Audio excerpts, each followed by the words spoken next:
তোর সাহস হলো কি করে কন্ট্রাক্ট পেপার ছিঁড়ে ফেলার? খুব সাহস বেড়ে গিয়েছে তোর, তাই না? ডানা গজিয়েছে তোর। কিছু সময়ের ব্যবধানে কাজের মেয়ে থেকে নিজেকে এই বাড়ির মালকিন ভাবতে শুরু করেছিস। তোকে আজ আমি মেরেই ফেলবো। বলে চুলের মুঠি ধরে টানতে টানতে ফুলে সজ্জিত বিছানা থেকে নামিয়ে নিয়ে এলো সদ্য বিবাহিত নববধূকে, তার স্বামী নামক নির্দয় ব্যক্তি। অঙ্কন ভাই, লাগছে আমার। মনে হচ্ছে মাথা থেকে সব চুল উপড়ে যাচ্ছে। মাথা ব্যথায় টনটন করছে। প্লিজ চুলের মুঠি ছাড়ুন অঙ্কন ভাই। খুব কষ্ট হচ্ছে আমার।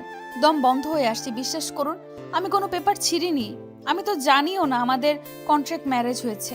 গতকাল রাতে আপনি যখন আমার হাতে পেপার ধরিয়ে দিয়ে বলেছিলেন ঝটপট সাইন করে দিতে, ব্যাস আমি কিছু না পড়েই সাইন করে দিয়েছিলাম।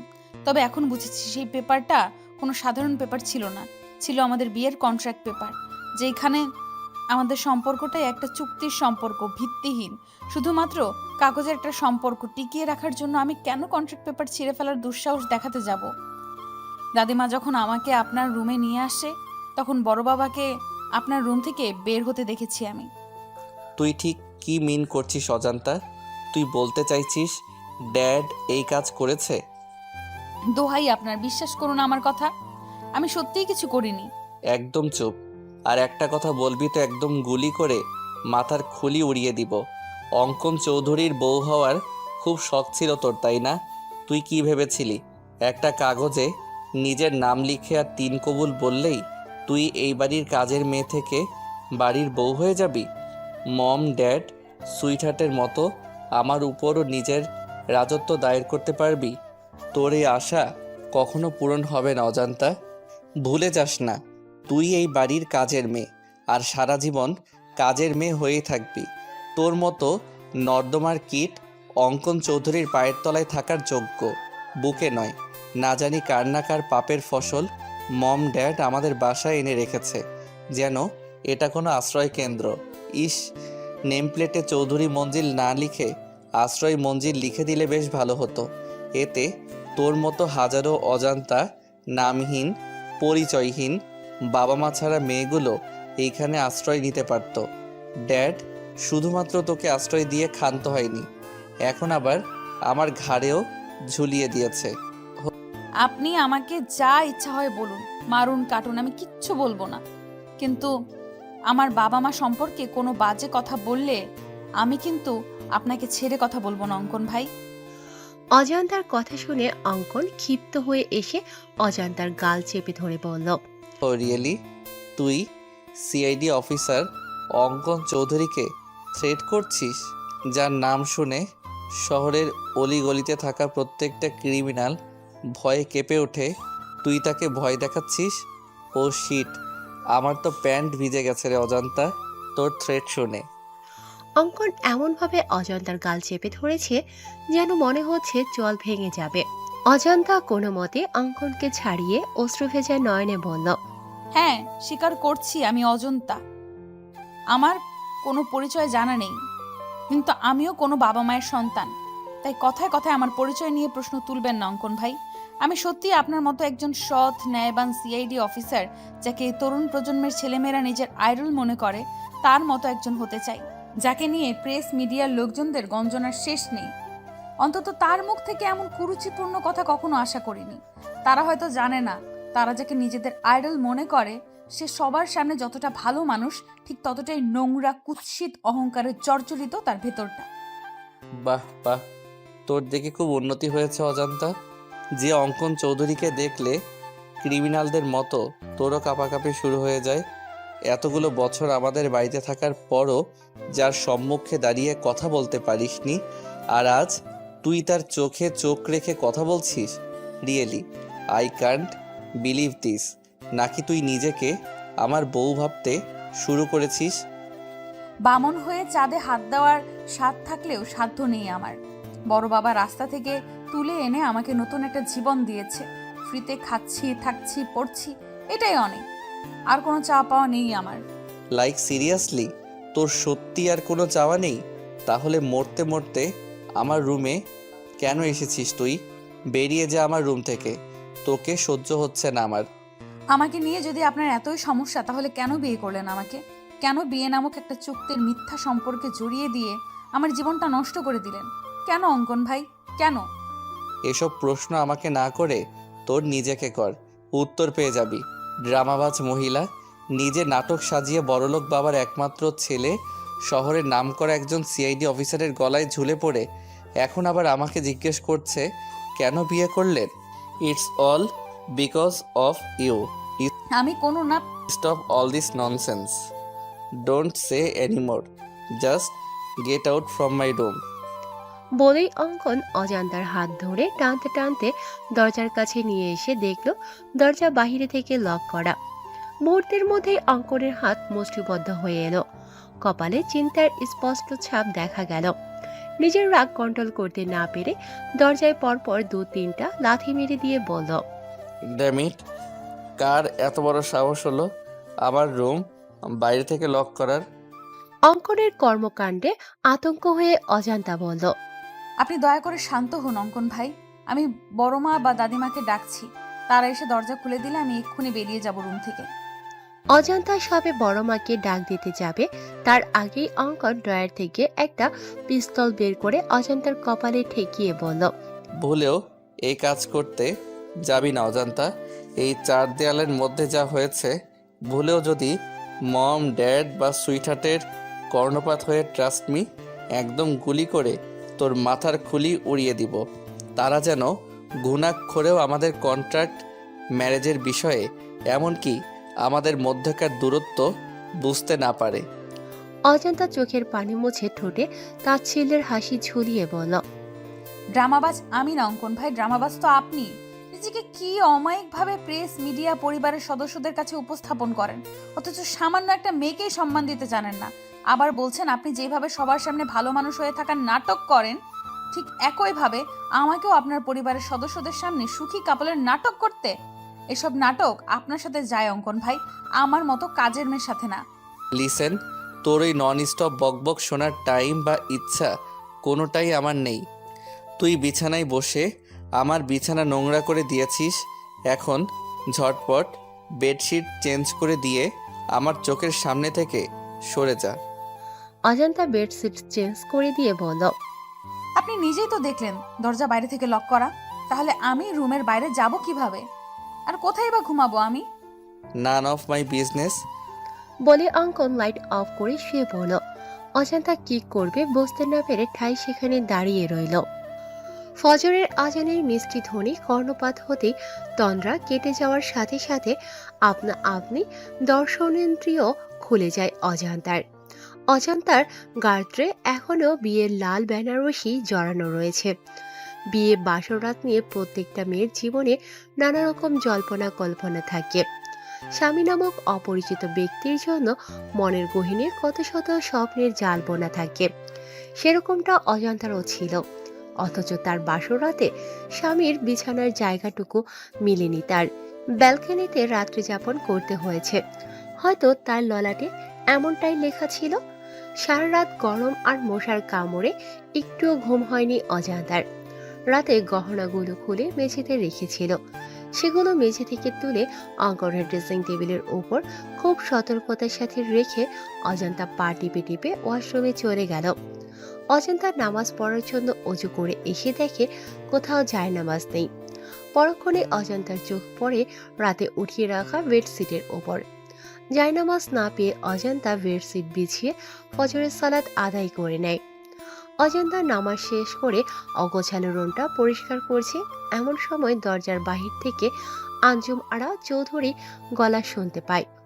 দরজার অপর প্রান্ত থেকে আঞ্জুম আরা চৌধুরী বলছেন, সরি দাদু ভাই, আমি তোমাদের প্রাইভেসির জন্য বাইরে থেকে দরজা লক করে দিয়েছিলাম, যাতে তোমাদের বাসর রাত আরো মধুময় হয়ে ওঠে, দুজন দুজনের মনের গহীনে পৌঁছে যেতে পারো। আই থিঙ্ক এতে তোমাদের উপকার হয়েছে। দরজা লক খুলে দেওয়া হয়েছে, ফ্রেশ হয়ে তাড়াতাড়ি নিচে এসো, সবাই অপেক্ষা করছে নবদম্পতির জন্য। দরজা খোলা পেয়ে অজান্তার নিজের রুমে চলে আসে চেঞ্জ করার জন্য। অজান্তা একটা চুড়িদার নিয়ে ওয়াশরুমে যাবে, এমন সময় নাতাশা চৌধুরী এসে বলল, অজান্তা, তুই এই রুমে কেন? তুই জানিস না বিয়ে হবার সাথে সাথে পরের ঘর নিজের ঘর হয়ে যায়? গতকাল থেকে বাবুর রুম তোরও রুম হয়ে গেছে। এখন থেকে তুই বাবুর রুমে থাকবি। আমি বাবুর রুমে গিয়ে দেখি বাবু ঘুমিয়ে আছে, কিন্তু কোথাও তোকে না পেয়ে আমার এখানে আসতে হলো। আসলে বড় মা, আমি অঙ্কন ভাইয়ের রুমেই ছিলাম, কিন্তু আমার কাপড় চোপড় সব কিছু এই রুমে রয়েছে, তাই চেঞ্জ করার জন্য এসেছি। আমি এক্ষুনি শাড়ি চেঞ্জ করে চুড়িদার পরিধান করে আসছি। তোকে শাড়িতে অনেক সুন্দর লাগছে অজন্তা, আমি তোর জন্য শাড়ি নিয়ে এসেছি। এখন কথা না বাড়িয়ে তাড়াতাড়ি শাওয়ার নিয়ে এই শাড়ি আর গতকাল তোর বড় বাবা যে গহনাগুলো তোকে দিয়েছে সেগুলো পরে নিচে আয়। ঠিক আছে বড় মা, তবে তোমার অসুস্থ শরীর, তুমি আবার কিচেনে যেও না কিন্তু। আমি চেঞ্জ করে এসে সবার জন্য নাস্তা রেডি করছি। তাছাড়া বেলি তো আছেই, ও আমাকে হাতে হাতে সাহায্য করবে। তুমি একদম আগুনের কাছে যাবে না বড় মা।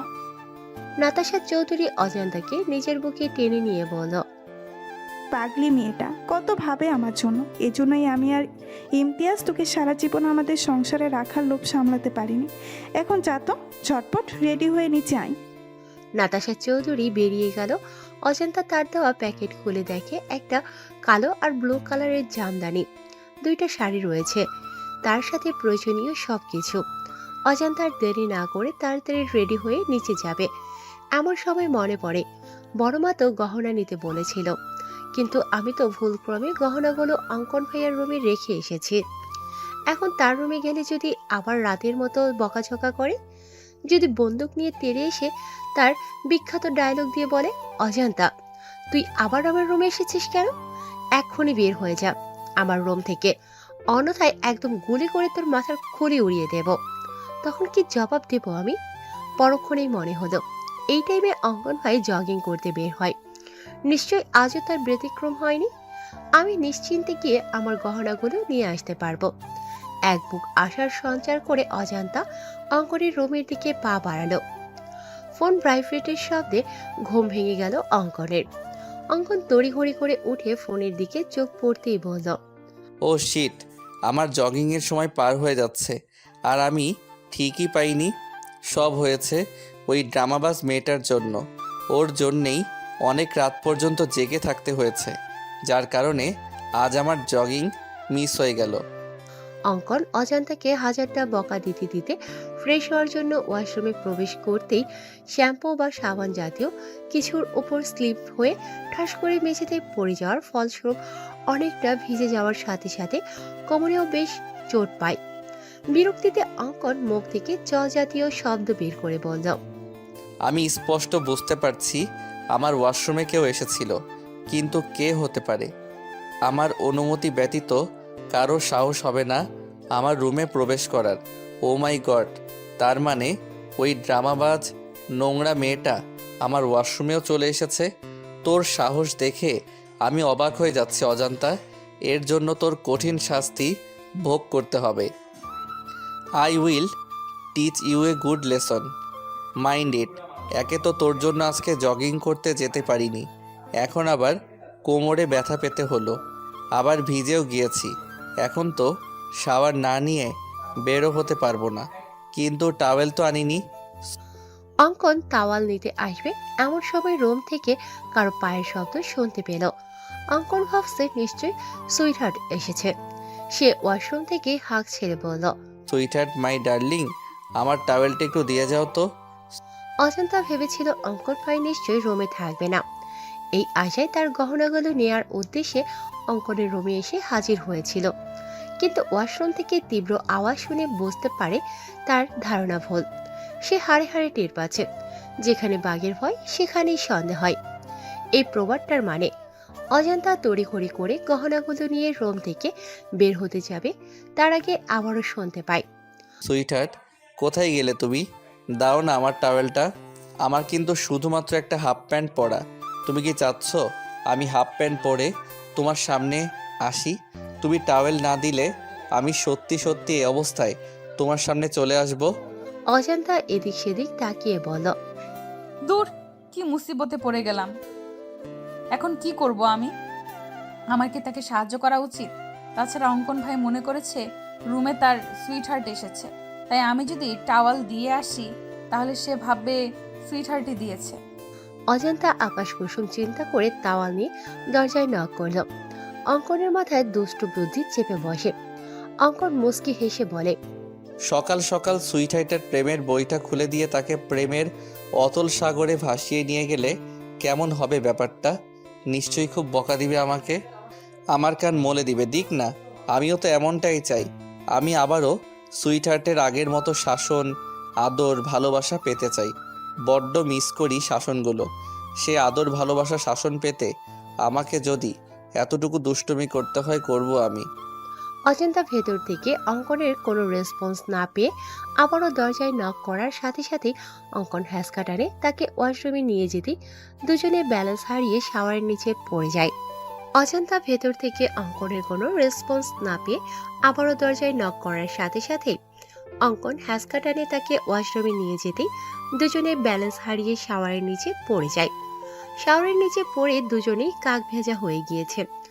অঙ্কন অজান্তার দিকে তাকিয়ে ভাবছে, শুনেছি বাঙালি মেয়েদের নাকি বিয়ের পরে সৌন্দর্য শতগুণ বেড়ে যায়। অজান্তার ক্ষেত্রেও তাই হয়েছে। হয়তো হয়েছে আচোকে সম্পূর্ণ অন্যরকম লাগছে, মনে হচ্ছে নতুন কোনো অজান্তাকে দেখছে। কিন্তু কেন? তখনই অঙ্কনের চোখ যায় অজান্তার নোজপিনের দিকে। অঙ্কন বুঝতে পারে অজান্তার সৌন্দর্যের বৃদ্ধির কারণ তার নোজপিন, যা এতদিন তার নাকে ছিল না। হঠাৎ করে নাকফুল পড়েছে, যার কারণে তাকে সম্পূর্ণ অন্যরকম লাগছে। পরক্ষণে অঙ্কন কি হচ্ছে বুঝতে পেরে তড়িঘড়ি করে অজান্তার ওপর থেকে উঠে অজান্তাকে বলল, হাউ ডেয়ার ইউ! তোর সাহস হলো কি করে পারমিশন ছাড়া আমার রুমে প্রবেশ করার? নাকি আমার হাতে মরার স্বাদ জেগেছে তোর? দিব নাকি গুলি করে মাথার খুলি উড়িয়ে? অজান্তা মনে মনে বলল, দাদিমা সব সময় একটা কথা বলে, নরম মাটিতে নাকি কেঁচো লাগে বেশি। তাই আমি যত অঙ্কন ভাইয়ের সামনে দুর্বলতা প্রকাশ করব, অঙ্কন ভাই তত আমাকে আঘাত করবে, অপমান করবে, যেমনটা গতকাল রাতে করেছিল। অজান্তা নিজেকে সংযত করে বলল, আমি ইচ্ছে করে এসেছি নাকি? আপনি নিজেই বারবার টাওয়াল চাচ্ছিলেন, তাই বাধ্য হয়ে আমার আসতে হয়েছে।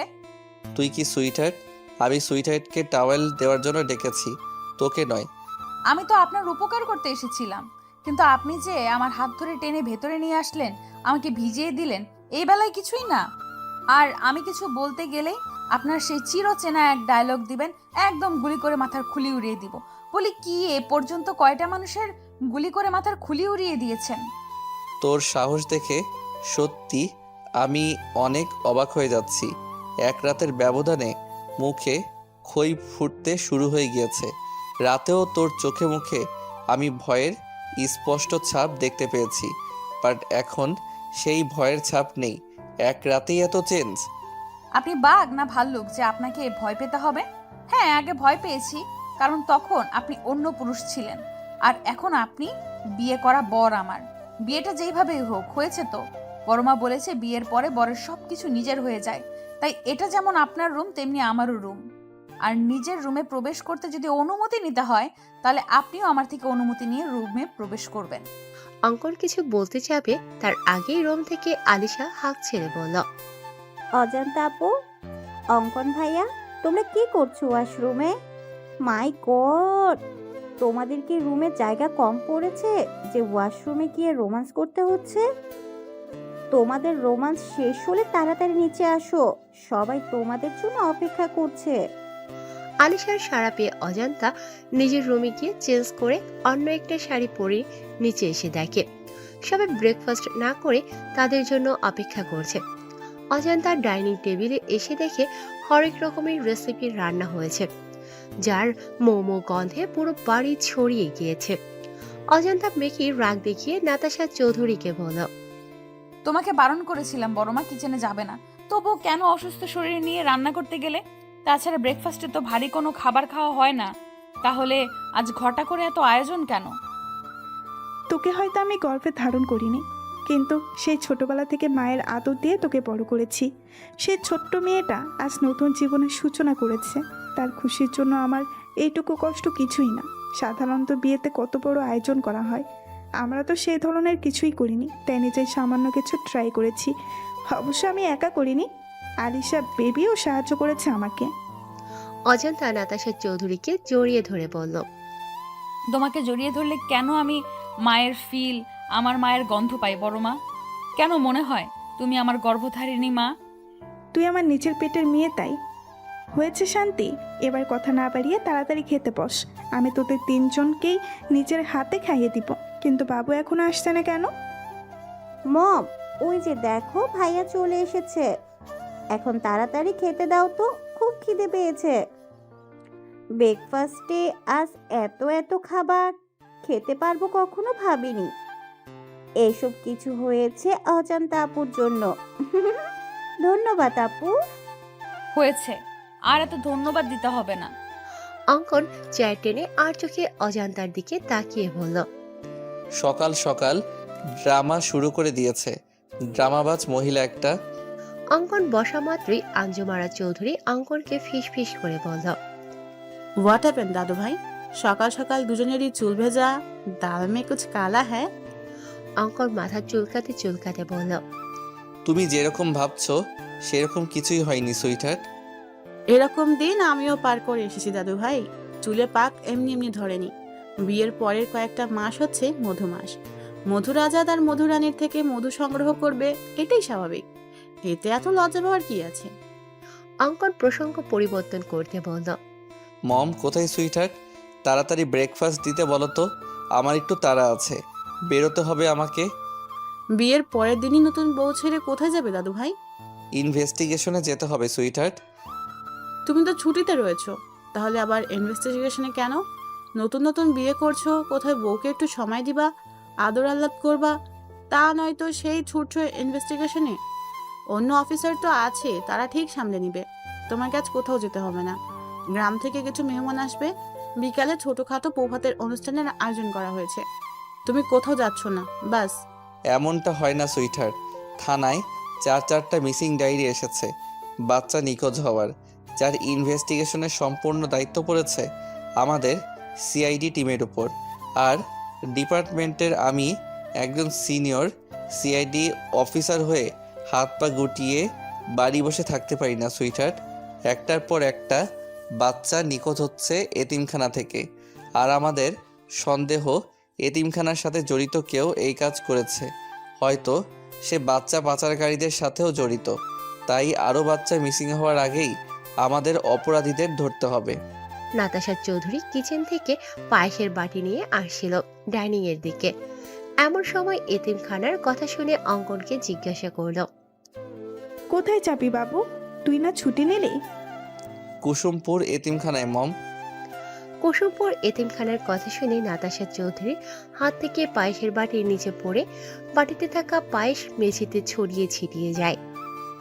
তুমি শুধু শুধু টেনশন করছো বৌমা। তুমি যেরকম ভাবছো সেরকম কিছুই হবে না, দেখো। আম্মা, কুসুমপুর এতিমখানায় গিয়ে যদি বাবুর অতীত তার সামনে চলে আসে, বাবু যদি ওর নিজের সম্পর্কের সবটা জেনে যায়, আর যদি আমাদের ভুল বুঝে দূরে সরে যায়, তখন কি নিয়ে বাঁচবো আমি?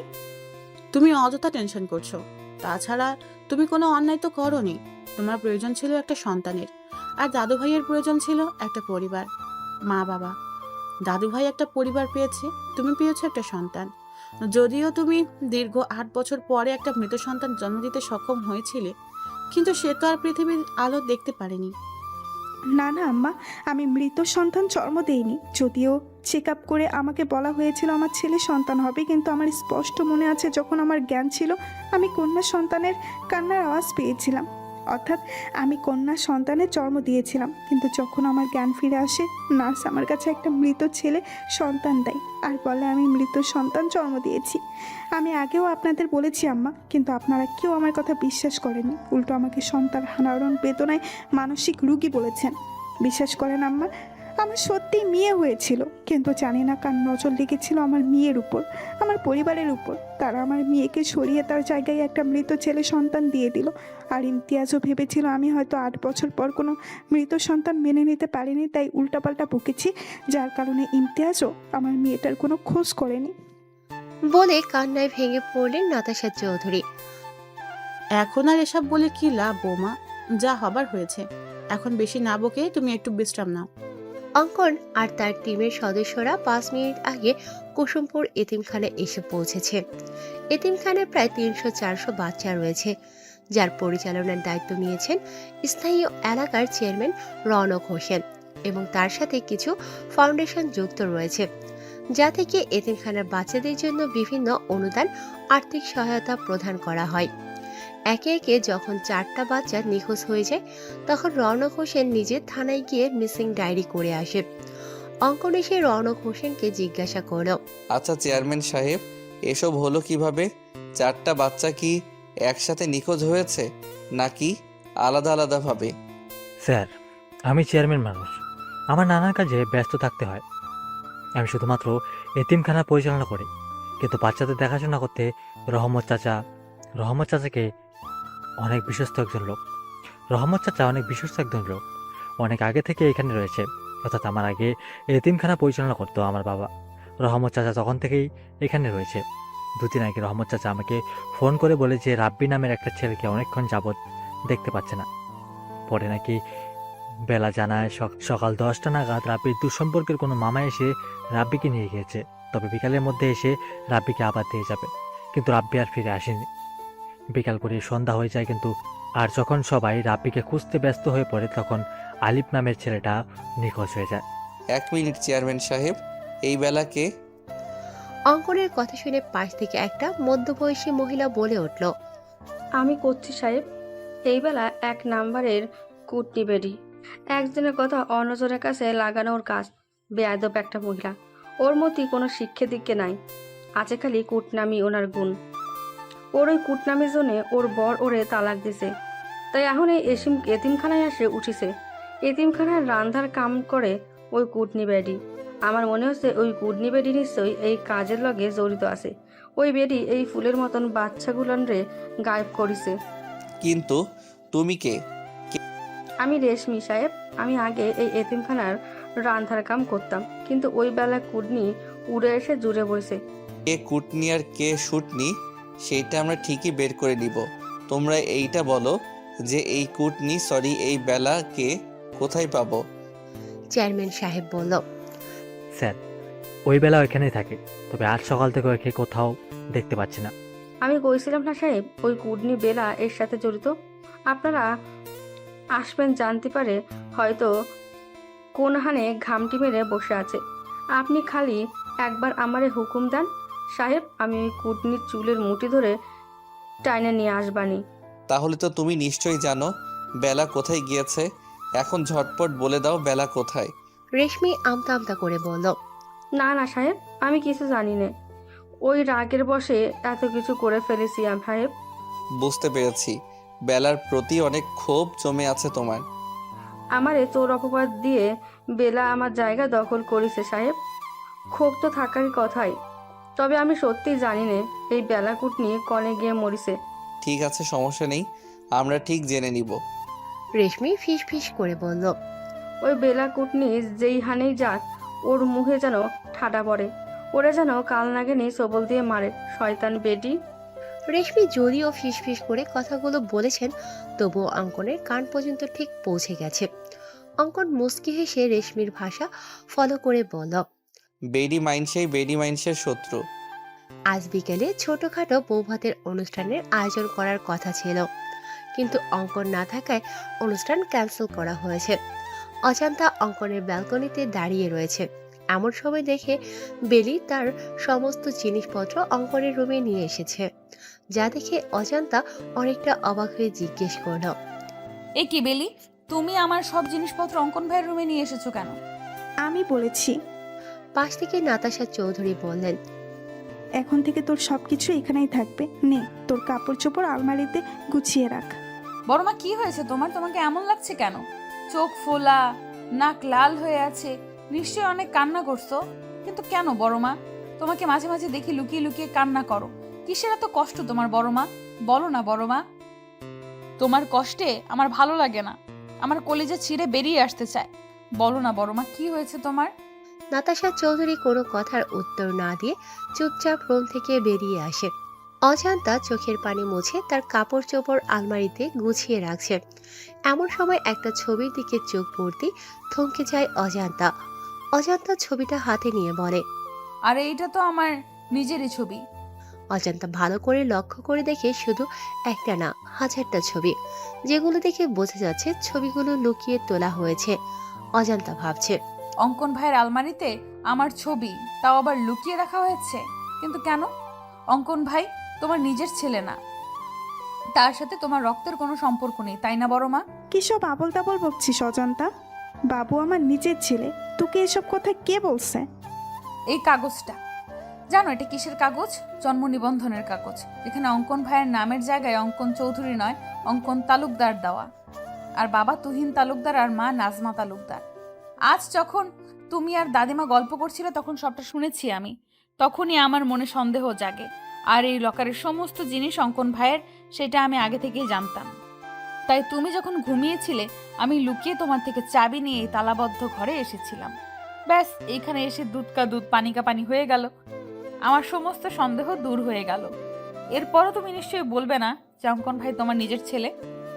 হ্যাঁ, বাবুর সাথে আমার রক্তের কোনো সম্পর্ক নেই, কিন্তু নিজে জন্ম না দিলে কি মা হওয়া যায় না? সেই ছোটবেলা থেকে বাবুকে আমি মাতৃ স্নেহ দিয়ে বড় করেছি। আমি ভাবতেও পারি না বাবু আমার রক্ত নয়।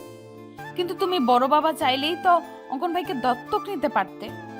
তোর বড় বাবার সাথে আমার রিলেশন করে বিয়ে হয়, যা তোর দাদু মানলেও দাদিমা মেনে নিতে পারেনি। পরে সে সত্য দেয় আমি যদি বিয়ের বছরেই তার বংশের প্রদীপ জ্বালাতে পারি তাহলে সে আমাকে মেনে নিবে। আমাকে ছেলে সন্তানের জন্ম দিতে হবে, কিন্তু 7 বছর চেষ্টার পরেও কোনো সন্তানের মুখ দেখতে পারিনি আমি। কত ডক্টর কবিরাজ দেখিয়েছি, কিন্তু দিন শেষে শূন্য হাতে ফিরেছি। অবশেষে 8ম বছরে আল্লাহ আমার দিকে মুখ তুলে চান। আমি কনসিভ করি, কিন্তু প্রচণ্ড অসুস্থ হয়ে পড়ি। সম্পূর্ণ বেড রেস্টে থাকতে হয়েছিল। যেদিন আমার ডেলিভারি ডেট ছিল সেদিন হঠাৎ ইমতিয়াজের জরুরি একটা কাজ পড়ে যায়। অবশ্য ইমতিয়াজ যেতে চায়নি, আমি আমার উপর ভরসা করে ইমতিয়াজকে জোর করে পাঠিয়েছিলাম। এটুকু বলেই থামলেন নাতাশা চৌধুরী। তারপর কি হলো বড় মা? আমাকে ওটিতে নেওয়া হলো। আমার মেয়ে হয়েছিল, কিন্তু আমাকে বলা হয়েছিল আমার ছেলে সন্তান হয়েছে, তবে জীবিত নয়, মৃত সন্তান। প্রচণ্ড ভেঙে পড়ি আমি। কিছুদিন পরে যখন সুস্থ হই তখন ডাক্তার জানিয়ে দেয় আমি কখনো মা হতে পারবো না। এই কথা শুনে তো দাদিমা ইমতিয়াজকে বলে আমাকে ডিভোর্স দিতে, কিন্তু ইমতিয়াজ আমাকে ডিভোর্স দেয় না। এতে আম্মা ইমতিয়াজের উপরও রেগে যায়। তারপর? আমরা কুসুমপুরে এতিমখানায় সন্ধান পাই। সেখানে গিয়ে বাবুকে মনে ধরে আমার। আমি তাকে দত্তক নিতে চাই, কিন্তু তোর দাদিমা নিতে নারাজ ছিল। তার এক কথা, দত্তক নিলে ওই ছেলের ঠাঁই হবে না চৌধুরী মঞ্জিলে। আমার কথা অনুযায়ী বাবুকে দত্তক নিতে পারি না। বাবু তখন বাচ্চা ছেলে ছিল, কিছু বোঝার বয়স হয়নি তখন। ও জানে আমরাই ওর বাবা মা, কিন্তু এখানে থেমে থাকেনি। বাবুকে চৌধুরী মঞ্জিলে আনার পর এতটুকু বাচ্চাকে বারবার প্রাণে মেরে ফেলার চেষ্টা করা হয়েছে। কে বা কারা এমন করেছে আমরা বুঝতেও পারিনি। পরে অনেক চিন্তা ভাবনা করে বাবুকে কানাডা পাঠিয়ে দিই আমার বোনের কাছে। আমার বাবু পিডিতে ফেরার সময় তো তুই চৌধুরী মঞ্জিলে ছিলি। এরপরের ঘটনা তো অজানা নয়। হ্যাঁ, কিন্তু একটা বিষয় আমি কিছুতেই বুঝতে পারছি না। কোন বিষয়? স্কুল কলেজে ভর্তি হওয়ার সময় তো বিভিন্ন কাগজপত্র লাগে, সেখানে অঙ্কন ভাই তার আসল বাবা মার নাম দেখেনি? আমরা টাকা দিয়ে নকল কাগজপত্র বানিয়েছিলাম, যেখানে আমার আর তোর বড় বাবার নাম ছিল। তোর কাছে একটা অনুরোধ, তুই বাবুকে এই বিষয়ে কিচ্ছু বলবি না। কিছু কথা না হয় অজানাই থাক। তুমি চিন্তা করো না বড় মা, আমি অঙ্কন ভাইকে কখনো এই বিষয়ে কিছুই বলবো না। নাতাশা চৌধুরীর অজান্তার কপালে চুমু দিয়ে বলল, রাত 11টা বেজে গিয়েছে, এখন বাবু ফিরল না। ফোনটাও বন্ধ পড়ছে। জানি না কোথায় আছে এই ছেলেটা। তুমি শুয়ে পড়ো বড় মা, আমি আছি তো। আমি অপেক্ষা করছি অঙ্কন ভাইয়ের জন্য। ঠিক আছে, তুই খেয়ে নে, আর বাবু আসলে খাবার দিস। হ্যাঁ রে বাবা, দিব। তুমি যাও, নিশ্চিন্তে ঘুমিয়ে পড়ো। আচ্ছা, যাচ্ছি আমি। অজন্তা না খেয়ে ডাইনিং টেবিলে রাখা খাবার গুছিয়ে ফ্রিজে রেখে এসে সোফায় বসে অঙ্কনের জন্য অপেক্ষা করতে লাগলো। অপেক্ষা করতে করতে সবে অজান্তার চোখ লেগে এসেছে। এমন সময় কলিং বেল বেজে ওঠে। অজান্তার দরজা খুলে দেখে অঙ্কন এসেছে, কিন্তু তাকে অনেক বিধ্বস্ত দেখাচ্ছে। এলোমেলো চুল, গায়ে পরিধানকৃত শার্ট ও এলোমেলো লাল চোখ, মনে হচ্ছে কান্না করার ফলে এমন হয়েছে। অঙ্কন দরজার বাইরে থেকে জিজ্ঞেস করলো, এখনো ঘুমোসনি কেন? ছি ছি ছি, অঙ্কন ভাই আপনি সিগারেট খেয়েছেন? এতটা অধপতন ঘটেছে আপনার? মাই লাইফ মাই রুলস, আমার যা খুশি তাই করব। তোর কোনো প্রবলেম আছে? আর তোর প্রবলেম থাকলেও আমার কিছু যায় আসে না। বলে অজান্তাকে ধাক্কা দিয়ে সরিয়ে নিজের রুমে চলে যায় অঙ্কন। অজান্তা দরজা বন্ধ করে দিয়ে কিচেনে গিয়ে এক গ্লাস ঠান্ডা শরবত করে নিয়ে আসে অঙ্কনের জন্য। কিন্তু রুমে এসে দেখে অঙ্কন রুমে নেই। তিনি ব্যালকনিতে দাঁড়িয়ে দাঁড়িয়ে মনে সুখে সিগারেটের ধোঁয়া ওড়াচ্ছেন। অজান্তা সোজা গিয়ে অঙ্কনের ঠোঁট থেকে সিগারেট টান দিয়ে নিচে ফেলে দিয়ে বলে, কি সমস্যা আপনার? তো কোথায় থাকবে? তোর সব জিনিসপত্র আমার রুমে কেন? আপনি হয়তো জানেন না, কিন্তু আমি ঠিকই জানি। বরের জিনিসপত্র যেখানেই থাকবে, বউয়ের জিনিসপত্র সেখানেই থাকবে। এটাই স্বাভাবিক, তাই না?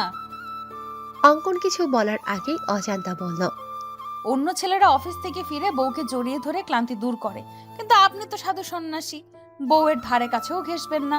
তাই আপনার জন্য ঠান্ডা শরবত করে এনেছি, নিন নিন, শরবত পান করে ক্লান্তি দূর করুন। I don't know, no need. অবশ্যই প্রয়োজন আছে।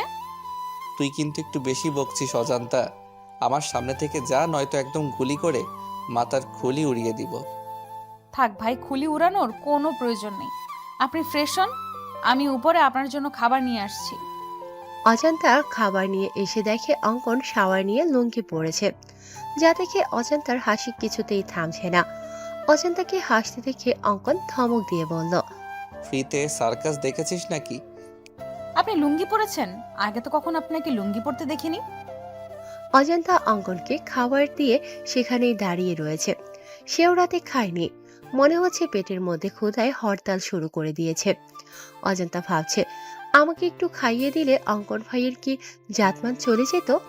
অজান্তার মুখের কথা মুখে থাকতেই অঙ্কন জিজ্ঞেস করলো, কেন, তুই কি চোখে কম দেখিস? লুঙ্গি আমি প্রতি রাতেই ঘুমাতে যাওয়ার আগে পরি। তুই নিশ্চয়ই আমার সাথে ঘুমাস না, যে তাই দেখতে পাবি। আর গরমকালে লুঙ্গি মানেই এসি। লুঙ্গি থাকলে এসি চালানোর কোনো প্রয়োজন হয় না। এখন বেশি কথা না বলে খাবার রাখ আর বিদায় হ। রাতে খেয়েছিস তুই? ব্যাস এইটুকু কথায় অজান্তার মনে যেন প্রেমের বইটা বইতে শুরু করলো। অজান্তা অনেকটা অভিমানে সুরে বলল, আমার ক্ষুধা নেই। আমি জিজ্ঞেস করেছি খেয়েছিল কিনা, ক্ষুধা আছে কি নেই এটা জিজ্ঞেস করিনি। বেশ অপমান বোধ করে অজান্তা। অজান্তা ভাবছে রুম থেকে বেরিয়ে যাবে, কিন্তু তার আগেই অজান্তাকে অবাক করে দিয়ে অঙ্কন এক লোকমা খাবার অজান্তার মুখের সামনে তুলে ধরে, যা দেখে খুশিতে অজান্তার চোখে পানি চলে আসে। অজান্তা আবেগে আপ্লুত হয়ে জিজ্ঞেস করে, আমাকে ভালোবাসেন অঙ্কন ভাই? দেখতে দেখতে কেটে গেল কয়েকদিন। কেসের ইনভেস্টিগেশন চলছে, কিন্তু কাঙ্ক্ষিত কোনো তথ্য বা প্রমাণ এখনো পাওয়া যায়নি। অঙ্কন এতিমখানার সব বাচ্চাদের চকলেট দিয়ে তাদের মনোরঞ্জন করার পর তাদের জিজ্ঞাসা করছে তারা কিছু জানে বা দেখেছে কিনা। এমন সময় অঙ্কনের ফোন বেজে উঠল। অঙ্কন কল রিসিভ করে বলল, হ্যাঁ ঈশান বলো, ওই দিকের কি খবর, কিছু জানতে পেরেছো কি? হ্যাঁ স্যার, এতিমখানা থেকে 3 কিলো দূরে একটা জঙ্গল রয়েছে। ওই জঙ্গলে বেলা নামের মহিলাটার লাশ পাওয়া গেছে। আমরা আশেপাশে লোকদের ছবি দেখে জিজ্ঞেস করেছি, তারা নিশ্চিত করেছে এটা বেলার লাশ। মনে হচ্ছে মাথায় আঘাতের ফলে এর মৃত্যু হয়েছে। কিভাবে মৃত্যু হয়েছে সেটা তো ফরেনসিক রিপোর্ট এলে জানা যাবে। তুমি এক কাজ করো, লাশটাকে ফরেনসিক ল্যাবে পাঠিয়ে দাও। জি স্যার, আমি এক্ষুনি পাঠিয়ে দিচ্ছি। তবে স্যার, একটা বিষয় আমার মাথায় কিছুতেই ঢুকছে না। আমরা তো বেলাকেই সন্দেহ করেছিলাম, আর আশ্চর্যজনকভাবে সেই বেলাই খুন হয়ে গেল। কিন্তু কেন? বেলা নিশ্চয়ই এমন কিছু জানতে পেরেছিল বা দেখেছিল যা খুনির জন্য কাল হয়ে দাঁড়িয়েছিল। ব্যাস, তারা পথের কাঁটা সরিয়ে দিয়েছে। এই বেলা বেঁচে থাকলে আমাদেরকে অনেক তথ্য দিয়ে সহায়তা করতে পারত, কিন্তু কোনো ব্যাপার না। এই বেলায় আমাদের পৌঁছে দিবে আসল অপরাধী পর্যন্ত। তুমি ফরেনসিক ল্যাবে চলে যাও, আমিও আসছি। ঠিক আছে স্যার। হ্যাঁ, উক্টর রবিন কিছু জানতে পারলেন? হ্যাঁ অঙ্কন, আনুমানিক 4 ঘন্টা আগে বেলা মারা গিয়েছে। তবে এই বেলার মৃত্যু আঘাতের ফলে হয়নি। তাহলে কিভাবে হয়েছে? বিষের কারণে। বেলাকে বিষ দিয়ে মারা হয়েছে। এই দেখো, ওর ঠোঁট গলা কেমন নীল হয়ে গিয়েছে। আমি হয়তো খুনিকে এটা বলতে পারবো না, কিন্তু বেলাকে বিষ কে দিয়েছে সেটা বলতে পারবো। ডক্টর রবিনের কথা শুনে ঈশান বলল, কিভাবে স্যার? এই যে এই পানির বোতলটা, যেটা বেলার লাশের কাছে পড়েছিল, আমি এই বোতলে দুজনের ফিঙ্গারপ্রিন্ট পেয়েছি। যার একটা বেলার ফিঙ্গারপ্রিন্টের সাথে ম্যাচ করছে, আরেকটা ফিঙ্গারপ্রিন্ট হচ্ছে সেই ব্যক্তি যে বেলাকে এই বিষ দেওয়া পানি খেতে দিয়েছিল। অঙ্কন বলল, এবার আমার কাছে বিষয়টা একদম পানির মতো পরিষ্কার হয়ে গেল। মানে কেউ বেলাকে জঙ্গলে ডাকে, এরপর বেলা যখন জঙ্গলে যায় তখন কেউ বেলাকে পেছন থেকে মাথায় ভারী কিছু দিয়ে বাজেভাবে আঘাত করে। বেলা মৃত্যু যন্ত্রণায় ছটফট করতে থাকে, তার পানির তেষ্টা পায়, শেষবারের মতো হয়তো পানি খেতে চেয়েছিল। আর তখনই কেউ বেলাকে এই বিষ মিশ্রিত পানির বোতল দেয়, আর যার ফলে বেলার মৃত্যু ঘটে। একদম ঠিক বলেছ অঙ্কন, বেলার সাথে এমনটাই হয়েছে। ফিঙ্গারপ্রিন্ট যখন পাওয়া গিয়েছে, খুনিকেও খুব সহজে আমরা ধরে ফেলবো। কাল সকালে আবারও আমাদের কুসুমপুর এতিমখানায় যেতে হবে। ওই এতিমখানাতেই লুকিয়ে রয়েছে সব রহস্যের সমাধান। অফিসের কাজ শেষ করে বাড়ি ফেরার সময় অঙ্কন দেখলো একজন ঝালমুড়ি বিক্রেতা ঝালমুড়ি বিক্রি করছে। অঙ্কন ভাবলো ড্রামাবাজ মেয়েটা ঝালমুড়ি খুব পছন্দ করে। ঝালমুড়ি পেলে যেন দিন দুনিয়া সব ভুলে যায়। কি সব অখাদ্য গিলে মেয়েটা!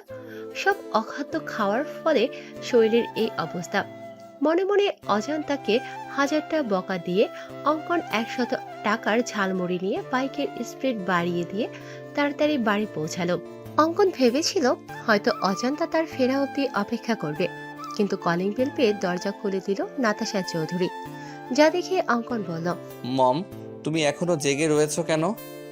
জেগে না থাকলে দরজা খুলে দিত কে শুনি? কেন, তোমার আদরের মেয়ে অজান্তা কোথায়? অজান্তা বলল যে ওর নাকি শরীর খারাপ লাগছে, তাই আমি ওকে রুমে পাঠিয়ে দিয়েছি। অঙ্কন বলল, শরীর খারাপ টারাপ কিছু না, সব ওর ড্রামা। মানে কি বলতে চাইছিস বাবু? কিছু না মম। ঠিক আছে, ফ্রেশ হয়ে আয়, আমি খাবার দিচ্ছি। ঠিক আছে মম। অঙ্কন রুমে এসে দেখলো অজান্তা ব্যালকনিতে বিছানা করেছে। হঠাৎ অঙ্কনের দিকে চোখ পড়া মাত্রই এক হাত ঘোমটা টেনে দিল, যা দেখে অঙ্কন মুচকি হেসে বলল, বাব্বা, মহারানীর রাগ এখনো কমেনি? অঙ্কন ব্যালকনিতে গিয়ে বলল, কি মজার ঝালমুড়ি রে অজান্তা, আমার জীবনেও এমন মজার ঝালমুড়ি আমি খাইনি। আজ রাতে ঝালমুড়ি দিয়েই ডিনারের কাজ সম্পন্ন করব। ঝালমুড়ির কথা শুনে অজান্তার জিহ্বা লক লক করছে। এমনিতেই ঝালমুড়ি তার খুব পছন্দের। অজান্তা সামান্য একটু ঘোমটা সরিয়ে দেখলো অঙ্কন সত্যি সত্যি ঝালমুড়ি খাচ্ছে। অজান্তার মন চাচ্ছে ছো মেরে অঙ্কনের হাত থেকে ঝালমুড়ি নিয়ে খাওয়া শুরু করতে, কিন্তু না, সে এতটাও নির্লজ্জ নয়। মুহূর্তের মধ্যেই অজান্তার চোখ ভিজে এলো। মনে পড়ে গেল সেদিন রাতের ঘটনা। অজান্তা যখন আবেগে আপ্লুত হয়ে অঙ্কনকে জিজ্ঞেস করেছিল, আমাকে ভালোবাসেন অঙ্কন ভাই? উত্তরে অঙ্কন ভাতের লোকমাটা অজান্তার মুখের সামনে থেকে নিয়ে নিচে খেয়ে ফেলে বলল, সামান্য এক লোকমা ভাত খাইয়ে দিতে চেয়েছি আর ভেবেছিস আমি তোকে ভালোবাসি? থাক, প্রয়োজন নেই তোকে খাইয়ে দেওয়া। এবার নিশ্চয়ই তোর প্রশ্নের উত্তর পেয়ে গেছিস। না, উত্তর পাইনি। আমি আপনাকে জিজ্ঞেস করেছি ভালোবাসেন কিনা, ইয়েস অর নো। তোর প্রশ্নের উত্তর দিতে বাধ্য নই আমি। এই মুহূর্তে তোর মুখও দেখতে ইচ্ছে হচ্ছে না আমার। সরে যা আমার সামনে থেকে। মুহূর্তের মধ্যে অজান্তা কোমল হৃদয় ব্যথিত হয়ে ওঠে। অজান্তা টলমলে চোখে বলল, ঠিক আছে, দেখতে হবে না আমার মুখ আপনাকে। এরপর থেকে অজান্তা অঙ্কনকে এড়িয়ে চলছে, তার সামনেও আসছে না। ভুলবশত চোখাচোখি হয়ে গেলে তৎক্ষণাৎ ঘোমটার আড়ালে নিজেকে লুকিয়ে রাখছে। পুরনো কথা মনে করে ঘোমটার আড়ালে চোখের পানি মুছে নিল অজান্তা, যা অঙ্কনের চোখ এড়ালো না। অঙ্কন অজান্তাকে শুনিয়ে শুনিয়ে বলল, কেউ তো আর ঝালমুড়ি খাচ্ছে না, কি আর করার, আমি নিজেই সবটা খেয়ে ফেলি। অঙ্কনের কথা শুনে অজান্তা সমস্ত লজ্জা ভুলে সো মেরে অঙ্কনের হাত থেকে ঝালমুড়ি নিয়ে দিল এক দৌড়, যা দেখে অঙ্কন হো হো করে হেসে উঠল। রাত 11টা।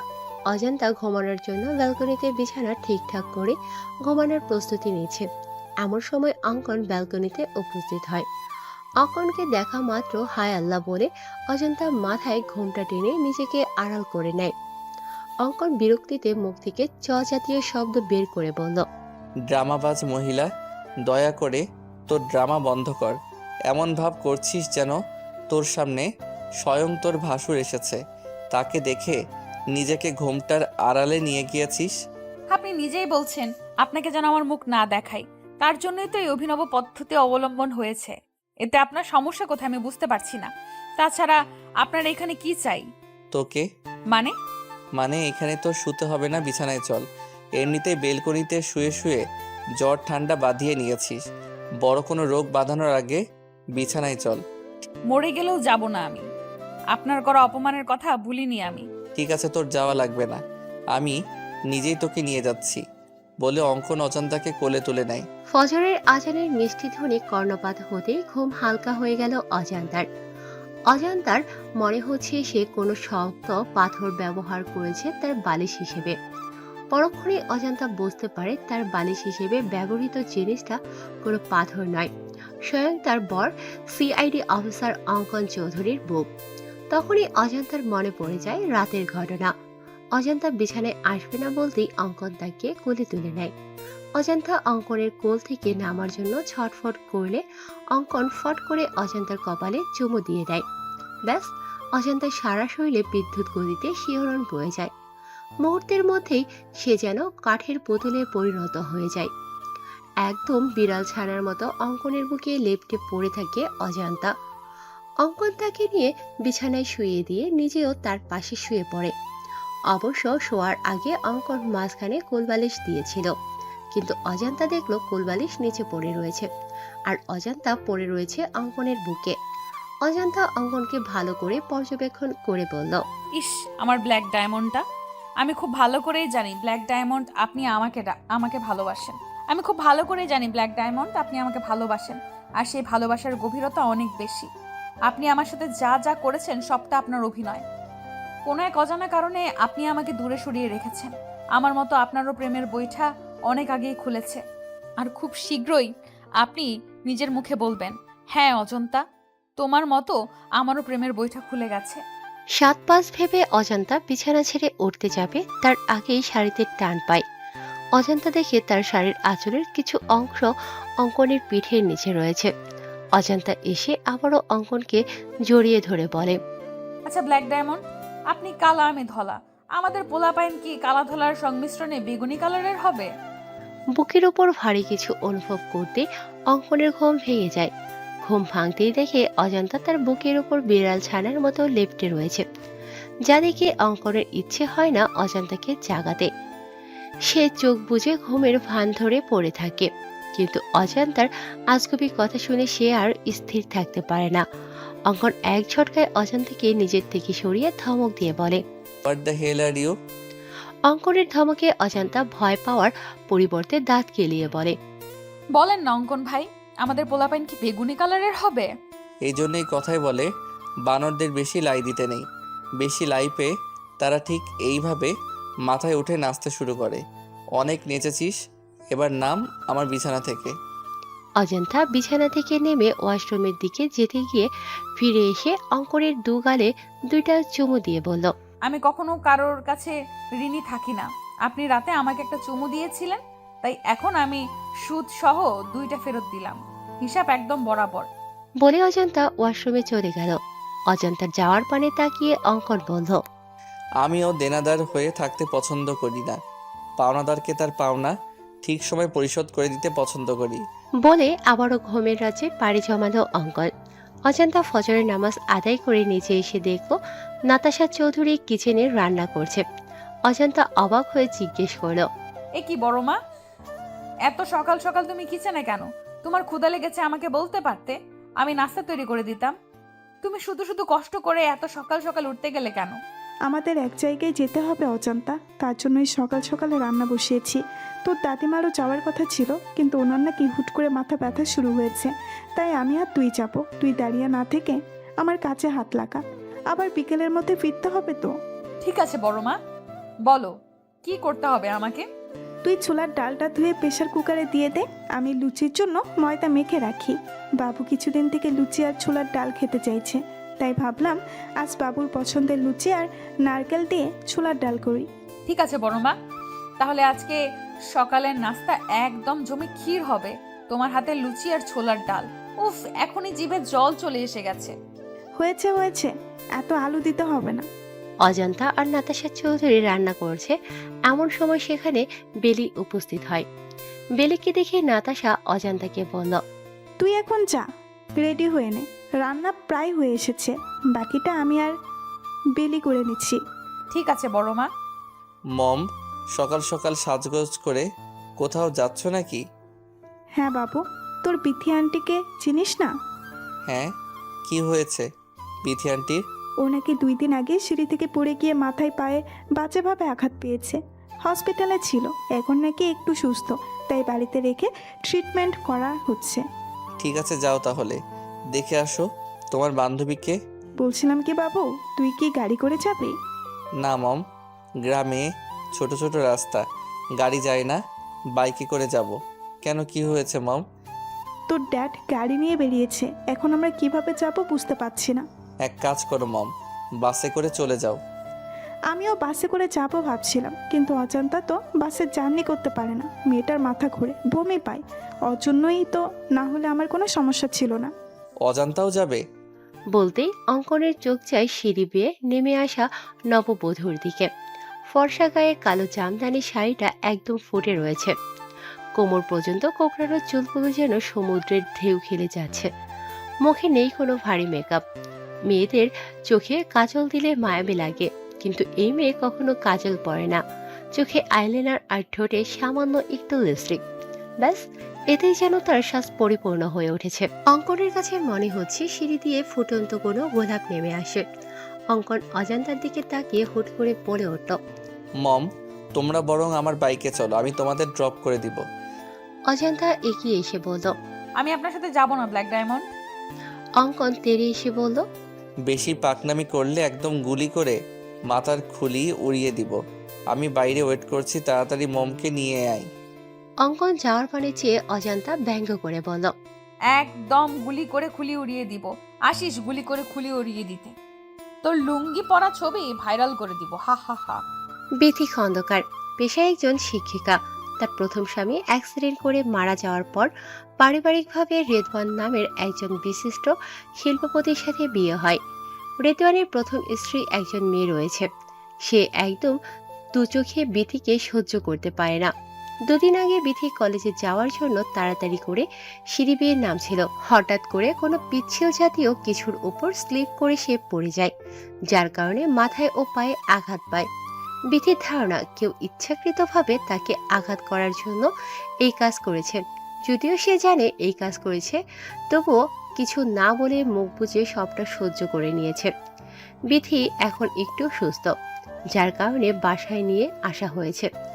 তুলি নামের এক নার্সকে রাখা হয়েছে তার দেখভালের জন্য। তুলি তাকে মেডিসিন দিচ্ছে। এমন সময় কলিং বেল বেজে ওঠে। কলিং বেলের আওয়াজ শুনে বিথি বলল। নিশ্চয় কাজের মেয়েটা এসেছে। বিথি উঠতে গেলে তুলি বলল। আরে আরে ম্যাম, আপনি উঠছেন কেন? এখনো পরিপূর্ণভাবে সুস্থ হননি আপনি। আপনি শুয়ে থাকুন, আমি গিয়ে দেখছি কে এসেছে। তোমাকে রাখা হয়েছে আমার দেখভালের জন্য, তুমি বাসার কাজ করবে, এটা কেমন দেখায়? দেখুন ম্যাম, মানুষ মানুষের জন্য। আমি যদি এইটুকু আপনার জন্য না করতে পারি, তাহলে কেমন মানুষ আমি? ঠিক আছে, তাহলে এই খাবারটাও নিয়ে যাও, আমি আর খেতে পারছি না। তুমি বরং খাবারটা বাহিরে ডাস্টবিনে ফেলে দাও, না হলে রেদওয়ান এসে বকাঝকা করবে। কেন খাবার না খেয়ে রেখে দিয়েছি এজন্য। ঠিক আছে ম্যাম। তুলি এক হাতে খাবার প্লেট নিয়ে অন্য হাতে দরজা খুলে নাতাশা চৌধুরীকে দেখা মাত্রই চমকে ওঠে, যার ফলে তার হাতে রাখা খাবারের প্লেট নিচে পড়ে যায়। তুলি এক হাতে খাবারের প্লেট নিয়ে অন্য হাতে দরজা খুলে নাতাশা চৌধুরীকে দেখা মাত্রই চমকে ওঠে, যার ফলে তার হাতে রাখা খাবারের প্লেট নিচে পড়ে যায়। নাতাশা চৌধুরী অবাক হয়ে জিজ্ঞেস করল। এ কি মেয়ে, কি হলো তোমার? আমাকে দেখে এভাবে চমকে উঠলে কেন? চিনো আমাকে? তুলি তৎক্ষণাৎ নাতাশা চৌধুরীর পা জড়িয়ে ধরে বলল। আমাকে আপনি ক্ষমা করে দিন ম্যাম, আমি আপনার সাথে অনেক বড় অন্যায় করেছি, কিন্তু কথায় আছে না, পাপ কখনো বাপকেও ছাড়ে না। আমার ক্ষেত্রেও সেই রকমই হয়েছে। কখন যে আমার করা ক্ষুদ্র ক্ষুদ্র অন্যায়গুলো ধীরে ধীরে পাহাড় সমতুল্য হয়ে গিয়েছিল, আমি টেরও পাইনি। আমার করা পাপের ফল আমার সন্তানেরা ভোগ করছে। এক মায়ের মুখে হাসি ফুটাতে গিয়ে অন্য মায়ের মুখে হাসি কেড়ে নেওয়ার জন্য সৃষ্টিকর্তা আমার নিজের মুখের হাসি কেড়ে নিয়েছে। জানি আমার অপরাধের কোনো ক্ষমা হবে না, তবুও ম্যাম পারলে আমাকে ক্ষমা করে দিবেন। এতগুলো বছর আমি শান্তিতে ঘুমাতে পারিনি। আমার করা অন্যায় আমাকে ঘুমাতে দেয়নি, প্রতিনিয়ত আমাকে কুরে কুরে খাচ্ছিল। অবশেষে আজ আপনার দেখা পেলাম, প্লিজ আমাকে ক্ষমা করবেন ম্যাম। নাতাশা চৌধুরী পা ছাড়িয়ে বললেন। আরে আরে, কি করছো কি তুমি? কি আবল তাবল বকছো? তাছাড়া আমি তোমাকে চিনিও না। তোমার হয়তো কোথাও ভুল হচ্ছে। আমার জানা মতে তুমি আমার কোনো ক্ষতি করনি, তুমি হয়তো অন্য কারোর সাথে আমাকে গুলিয়ে ফেলছো। আমি সেই পাপী যে কিনা একজন মায়ের থেকে তার সন্তান কেড়ে নিয়েছিলাম। হ্যাঁ, আমি আপনার মেয়েকে আপনার থেকে কেড়ে নিয়েছিলাম। তার মানে আমি ঠিক ছিলাম, আমি সেদিন মৃত সন্তানের জন্ম দেইনি। হ্যাঁ ম্যাম, 5 বছর ধরে আমার কাজিন নিঃসন্তান ছিল। শুধুমাত্র একটা সন্তানের জন্য প্রতিনিয়ত শ্বশুরবাড়ির সবার কাছে নির্যাতনের শিকার হতো। এমনকি ওর স্বামী ওকে ডিভোর্স দিতে চেয়েছিল। একদিন হসপিটালে এসে ও আমার হাত জোর করে বলে ওকে যেন একটা বাচ্চা চুরি করে দেই, এতে যদি কোনোভাবে ওর সংসারটা টিকে যায়। আমি প্রথমে রাজি হইনি, পরে ও আমাকে নানাভাবে ইমোশনাল ব্ল্যাকমেল করে। এক পর্যায়ে আমি রাজি হই। আমার টার্গেট ছিল কোনো বড়লোকের সন্তান চুরি করা। আমার কাজিনকে কথা দেওয়ার 2 দিন পরে আপনি হসপিটালে এডমিট হন। খোঁজ নিয়ে জানতে পারি আপনারা অনেক বড়লোক, কিন্তু আপনিও 8 বছর নিঃসন্তান থাকার পরে একটা বাচ্চার মুখ দেখতে যাচ্ছেন। যখন এটা জানতে পারলাম তখন আমার সিদ্ধান্ত থেকে আমি সরে আসি। কিন্তু বিপত্তি ঘটে আপনার মেয়ে হওয়ার পর। ডক্টর যখন সমস্ত ফর্মালিটি পূরণ করে চলে যায়, তখন আমি আর মীরা একজন নার্স থাকি ওখানে। কিছুক্ষণ পরে একজন ওয়ার্ড বয় এসে জানায় মীরাকে নাকি কেউ ডাকছে। মীরা যাওয়ার পর কোথা থেকে একজন মহিলা এসে আমাকে বলে আমি যেন আপনার মেয়েকে সরিয়ে তার জায়গায় কোনো মৃত সন্তান রাখি। ব্যাস, এইটুকু কাজের জন্য যে আমাকে 50,000 টাকা দিতে চায়। টাকা দেখে আমার মধ্যে লোভসত্তা জাগ্রত হয়। একদিকে কাজিনের মুখের হাসি, অন্যদিকে 50,000 টাকা। আমি কিছু না ভেবেই রাজি হয়ে যাই। অবশ্য আমি তাকে জিজ্ঞাসা করেছিলাম মেয়েটাকে সরিয়ে তার কী লাভ হবে।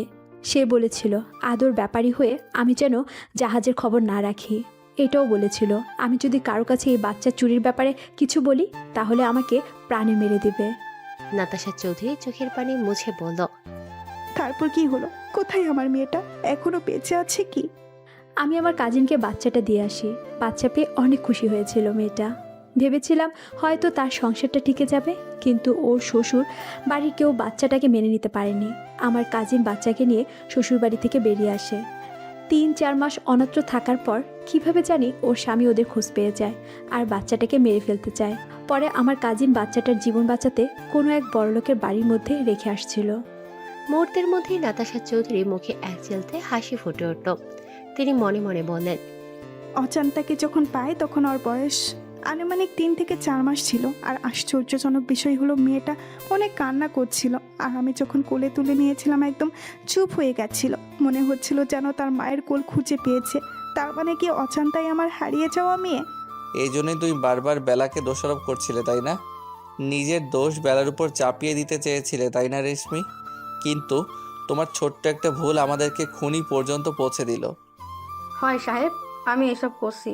আমার পুরাটার বড় অসুখ হয়েছে, চিকিৎসার জন্য মেলা টাহালা প্রয়োজন। কত মানুষের কাছে হাত পাতিছি, কেউ সাহায্য করি নাই। আর মানুষ সবসময় মানুষের দুর্বলতা খোঁজে, দুর্বলতার সুযোগ নিয়ে সুযোগের সৎ ব্যবহার করে, যেমনটা আমার সাথে করছে। আমি যখন টাহাল দহি হন্যে হয়ে রাস্তায় রাস্তায় বেড়াচ্ছিলাম, তখন এক বেড়া আমারে কইল আমার পোলার অসুখ সারার সমস্ত খরচ সে বহন করবে, বিনিময়ে আমার বেড়ারে জঙ্গলে নিয়ে যেতে হবে। আপনি নিজেই কোন সাহেব, কোন মা চায় তার কলিজার টুকরোকে চোখের সামনে মরতে দেখতে? আমি কিছু না ভেবেই রাজি হয়ে যাই। ওই বাচ্চাদের যে বেড়া নিয়ে গেছিল সে শিশু পাচারকারীদের সাথে জড়িত ছিল। এইটা বেলা পরে বুঝতে পারে। বেলা পুলিশের খবর দেওয়ার হুমকি দেয় তাদের, আর তখনই বেলাকে তারা একটা বন্ধ কামরায় আটকে রাখে। বেলা অনেক চালাক চতুর ছিল, যার জন্য সহজেই তাদের চোখে ধুলো দিয়ে চলে আসে। এইখানে আসার পর বেলা আপনাদের খবর দিতে চাই, কিন্তু তার আগেই আমি ওকে জঙ্গলে নিয়ে যাই। বাকিটা তো আপনারা জানেন সাহেব। নিজের ছেলেকে বাঁচানোর জন্য খুনের মতো এত জঘন্য একটা কাজ করতে একটু বিবেকে বাঁধেনি তোমার? তুমি আমাদেরকে বলতে পারতে, আমরা তোমার বাচ্চার চিকিৎসা করাতাম। আচ্ছা, ওই লোকটা কে ছিল যে বাচ্চাদের নিয়ে গিয়েছিল? আর এসবের পিছনে কে বা কারা রয়েছে কিছু বলতে পারবে তুমি? এসবের পেছনে একজন বেডি মানুষ আছে সাহেব। তুমি শিওর? হ্যাঁ সাহেব, যে বেটা বাচ্চাদের নিয়ে গেছিল সে ফোনে করছিল, মা ওইদিকে সব ঠিকঠাক আছে তো? 2-1 দিনের মধ্যেই বাচ্চাদেরকে পাচার করে দিব, আর বিনিময়ে আমরা কোটি কোটি টাকা পাবো। এই 2 দিন একটু কষ্ট করে তুমি বাচ্চাদের সামনে রাখো মা। বেটার কথা শুনে আমি বুঝতে পারছি এসবের পেছনে তার মা রয়েছে, অথবা যে রয়েছে তাকে সে মা ডাকে। মা থাকুক বা বাবা থাকুক, আমরা ঠিক তাকে ধরে ফেলবো। তবে তুমি যা করেছো এর জন্য তুমিও শাস্তি পাবে। শাস্তির জন্য প্রস্তুত হও রেশমি। মাঝরাতে কোনো কিছুর শব্দে ঘুম ভেঙে যায় অঙ্কনের। পাশে অজান্তাকে না পেয়ে অনেকটা চিন্তিত হয়ে যায় অঙ্কন। অঙ্কন নিচে এসে অজান্তাকে না পেয়ে কি মনে করে ছাদে চলে যায়। ছাদে এসে দেখে কেউ একজন ফিসফিসিয়ে কথা বলছে, যা পুরোপুরি বোঝা যাচ্ছে না। অঙ্কন বোঝার চেষ্টা করে ঠিক কি কথা হচ্ছে। অঙ্কন সামনের দিকে এগিয়ে যেতেই তার কানে বাজে, বাচ্চাদেরকে এই চৌধুরী মঞ্জিলে রাখা হয়েছে শুধুমাত্র সকালের অপেক্ষা। সকালে তাদের পাচার করে দেওয়া হবে। মুহূর্তের মধ্যেই অঙ্কনের পা থমকে যায়। অঙ্কন ভাবতে থাকে, কে হতে পারে এই মহিলা? কণ্ঠস্বর ভালো করে বুঝতে পারছি না। আমাদের বাড়িতে মহিলার সংখ্যা 4 জন, মম, অজান্তা, সুইটহার্ট আর বেলি। মম বা সুইটহার্ট এখন এই কাজ করবে না। তাছাড়া মম ড্যাড তো ঘুমোচ্ছে, সুইটহার্টও নাকি অসুস্থ। বেলি রুমও ভেতর থেকে লক করা দেখে আসলাম। একমাত্র অজান্তা রুমের বাইরে রয়েছে। ও নো, তাহলে কি এসবের পিছনে অজান্তা রয়েছে? অজান্তাই করেছে এইসব। সকাল 10টা। চৌধুরী মঞ্জিলে সবাই ব্রেকফাস্ট করছে। এমন সময় ইমতিয়াজ চৌধুরী অঙ্কনকে বলল, আরে বাবু, কেসটা কত দূর আগালো? বাচ্চাদের কোনো খোঁজ পেয়েছিস? অনেকদিন হয়ে গেল এই কেসের ইনভেস্টিগেশন করছিস। হ্যাঁ ড্যাড, শুধু বাচ্চাদেরই খবর পাইনি, এর সাথে যারা যারা জড়িত আছে সবার খোঁজ পেয়ে গিয়েছি। তবে আজ এইখানে এই মুহূর্তে এই কেসের চ্যাপ্টার ক্লোজ হয়ে যাবে। অঙ্কনের কথা শুনে আঞ্জুমারা চৌধুরী বললেন, কি বলছো দাদু ভাই? তার মানে আসল অপরাধী এই চৌধুরী মঞ্জিলে রয়েছে? হ্যাঁ সুইটহার্ট, ড্যাড দুধ কলা দিয়ে কালসাপ পুষেছে। মানুষ গিরগিটির থেকেও ভয়ঙ্কর। এরা যে পাতায় খায় সেই পাতায় ফোঁটা করে। মানুষকে বিশ্বাস করার থেকে কুকুরকে বিশ্বাস করা ভালো, কারণ মানুষ বিশ্বাসঘাতকতা করলেও কুকুর কখনো বিশ্বাসঘাতকতা করবে না। অঙ্কনের কথার আগামাথা বুঝতে না পেরে নাতাশা চৌধুরী বলেন, তুই ঠিক কি বলতে চাইছিস বাবু? একটু ক্লিয়ার করে বল তো। মানছি তুই একজন সিআইডি অফিসার, তাই বলে তুই বাড়ির লোকদের সন্দেহ করছিস? আমাদেরকে তোর অপরাধী মনে হয়? মম, তুমি খুব ভালো করে জানো আমি কখনো প্রমাণ ছাড়া কথা বলি না।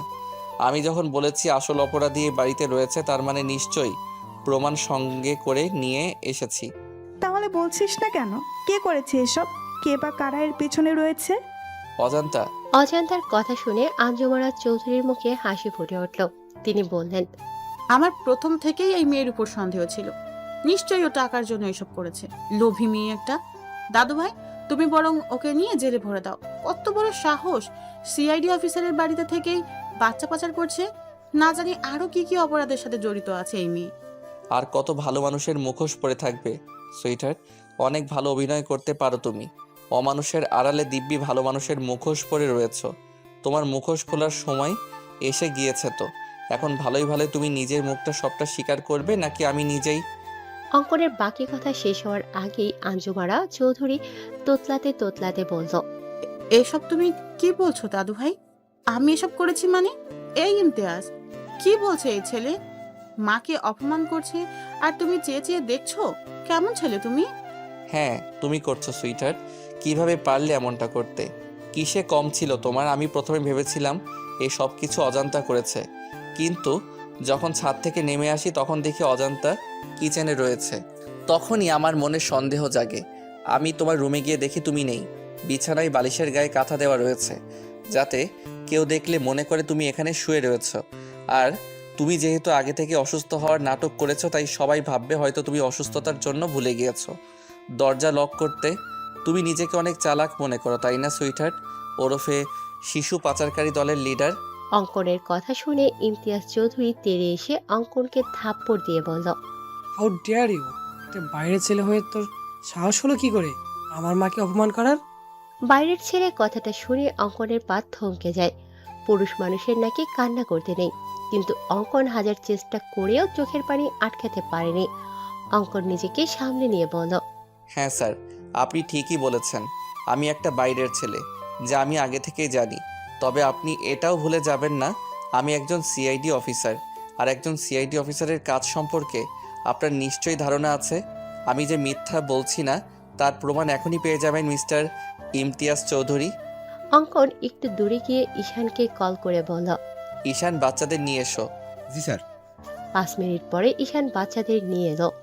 বাচ্চাদের দেখে সবাই যতটা না অবাক হয়েছে তার থেকে বেশি অবাক হয়েছে বাচ্চাদের এই চৌধুরী মঞ্জিল থেকে বের হতে দেখে। ইমতিয়াজ চৌধুরী এসে আঞ্জুমারা চৌধুরীকে বললেন, তার মানে সব সত্যি? তুমি এসব করেছো মা? আমার ভাবতেও ঘৃণা হচ্ছে। তুমি আমার মা, আমি একজন অপরাধী সন্তান। সবটা যখন জেনে গিয়েছো তাহলে এটাও জেনে রাখো, আমি তোর মা না। মানে কি বলছো তুমি? তোমার বাবা এশাকের ড্রাইভার ছিল আমার স্বামী আতিকুর। একটা অ্যাক্সিডেন্টের সময় তোমার বাবাকে বাঁচাতে গিয়ে আমার স্বামী ঘটনাস্থলে মারা যায়। আতিকুরের মৃত্যুতে আমি আর আমার 10 বছরের ছেলে আব্দুল্লাহ দিশেহারা হয়ে পড়ি। ইশাক ছিল অনেক দয়ালু। সে আমাকে আর আব্দুল্লাহকে এই চৌধুরী মঞ্জিলে নিয়ে আসে। এইখানে এসে আমার রাজরানী হওয়ার স্বাদ জাগে। তোমার মাকে দু চোখের বিষ মনে হতো আমার।